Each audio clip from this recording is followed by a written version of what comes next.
Lord, touch my lips of clay, that my words may not just be mine, that we all may be inspired by your Holy Ghost.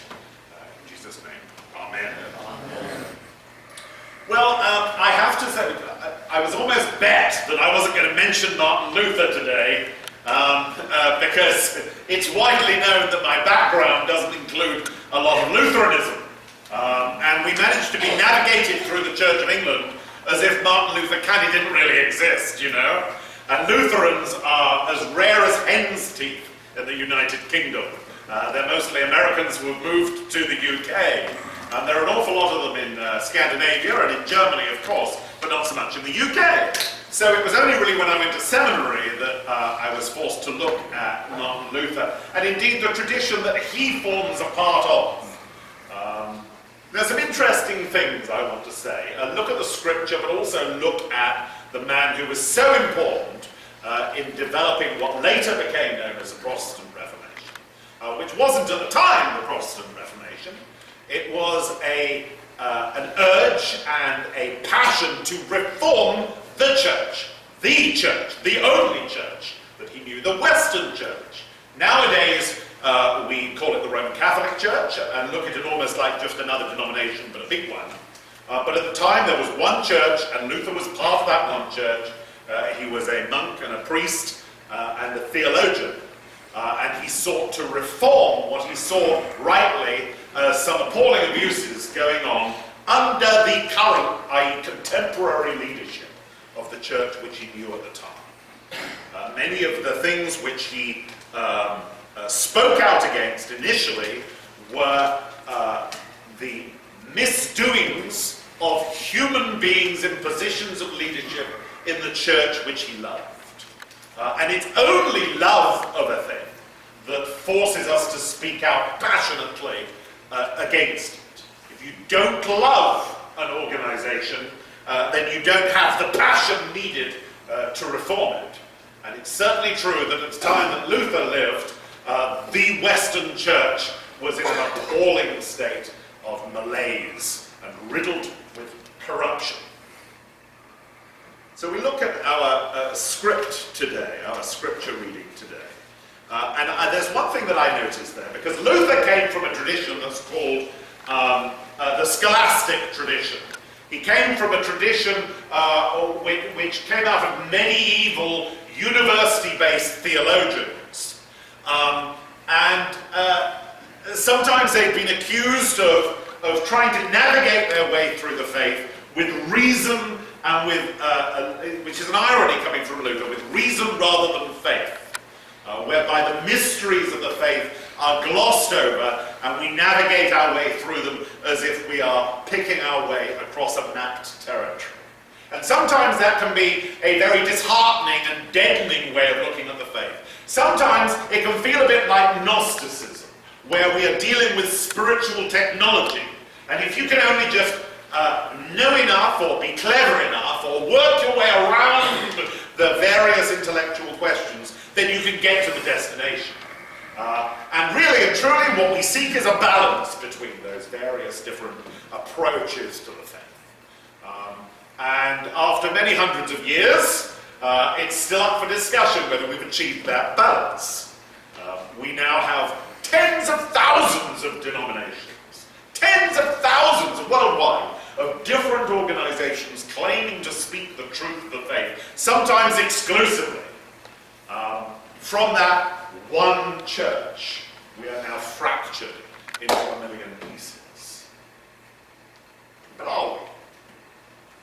Well, it's interesting, when we look at our gospel, we start off with the Pharisees finding out that their great rivals, the Sadducees, and they had two different approaches to the Jewish faith.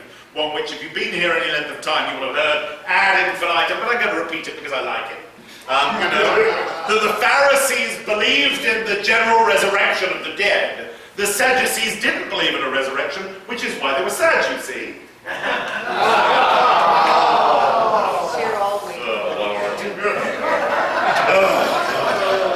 That's very poor.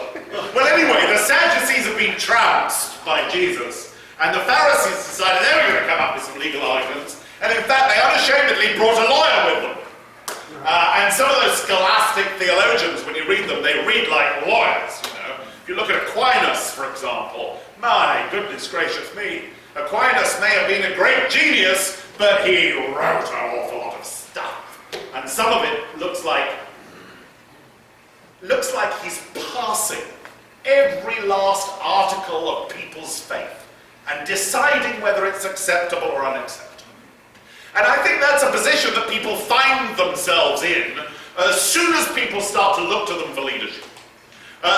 They may have been in a position where they had gone along with and fully embraced the congregational life of the church.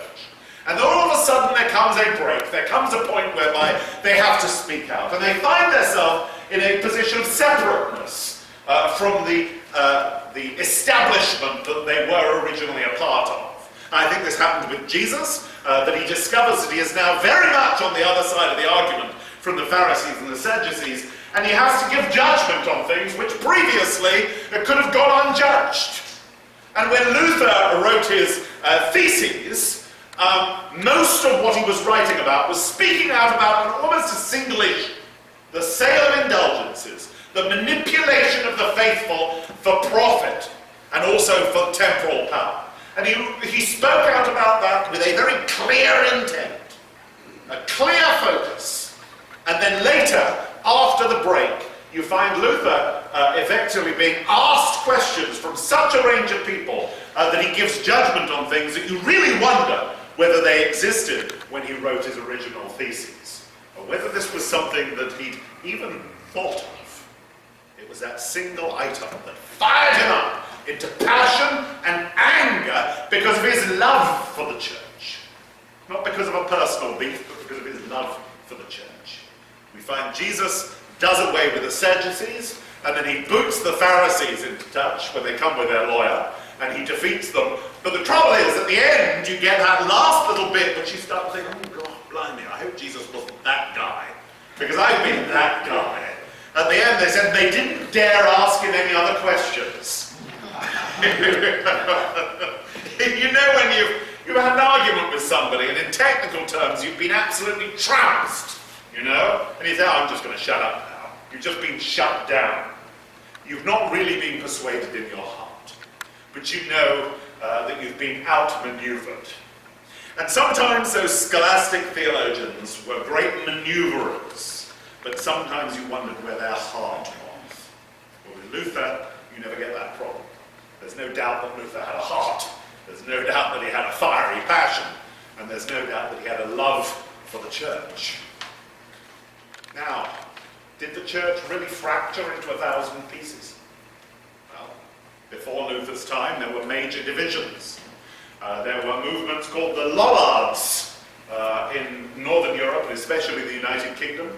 And the Lollards prefigured many of the arguments that Luther and the Reformers had. And then there were the Levelers. The Levelers believed in absolute equality, and they believed that the Jesus model of how you lived your life in his community with the disciples, where everything was held in common, was the model for society. You can imagine how popular they were in medieval aristocratic Europe. They weren't very popular. And then before then, there had been the great heresies, like the Albigensians. The Albigensians were these incredibly interesting people who lived in what's now the Pyrenees and in parts of southwest France, also called the Cathars. And if anybody's read anything about the, Dan Brown and all that hocus pocus, well, they make great mileage out of the Cathars because they were such an interesting and mysterious people. They were mostly shepherds. They were lowly people. They didn't believe in sin in the same way that we did. They believed that the forgiveness of sin was such a wonderful thing that you should go out and sin specially to get forgiven. And some of the Cathars had some peculiar ideas on sexual morality. So, for example, they assumed that fornication was the immoral goings-on between men and women. So the solution was, you didn't go on with a woman. It wasn't that you didn't have sex, it's just that you restricted yourself to your own gender. So the Cathars have been a greatly interesting group. So there were all this chaos before Luther. But at the time that Luther was speaking, European societies had started organizing themselves in different ways. The feudalism of the past had been moving away, and people were organizing themselves into more strongly defined nation states, with all the identifying marks that those nation states carry. Regionalism was less prominent, and this idea of nationality was coming to the fore. There was a scrambling for identity and for a power going on. And therefore, the teachings of Luther suddenly became vitally important to a group of potentates, initially in what is now Germany, and then finally a certain king who was very keen to dispose of a wife who he wasn't fond of, Henry VIII. And then, of course, we end up with people like me.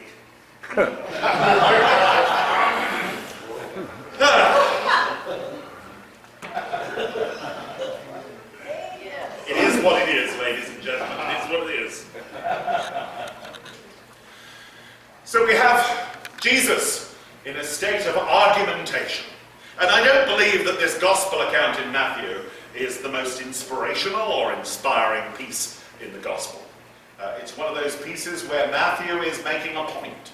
And Matthew is arguing in the same way as those scholastic theologians, in the same way that Luther ended up arguing. He is being forced to take a position which doesn't speak the whole truth of who he is, what he believes, and where he is. He is being forced to defend himself as if he is in a court of law. Now, of course, as soon as Luther spoke, and as soon as the other reformers started speaking, they found themselves in the equivalent of a gigantic continent-wide court of law. And whenever you find yourself in a position of defending yourself against accusation, then your true position becomes distorted.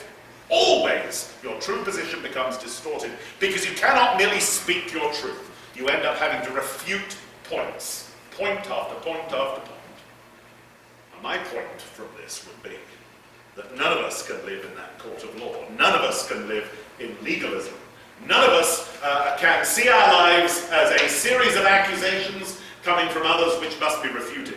None of us can perpetually live in a state of defending ourselves against the ideas and the beliefs that others will have against us. The only way that we can go forward is giving testimony to the value of the thing we have. If the thing we have is valuable enough, then eventually it will show itself forth. Argumentation is never the way you win over hearts and minds. It is always the reality of our lives.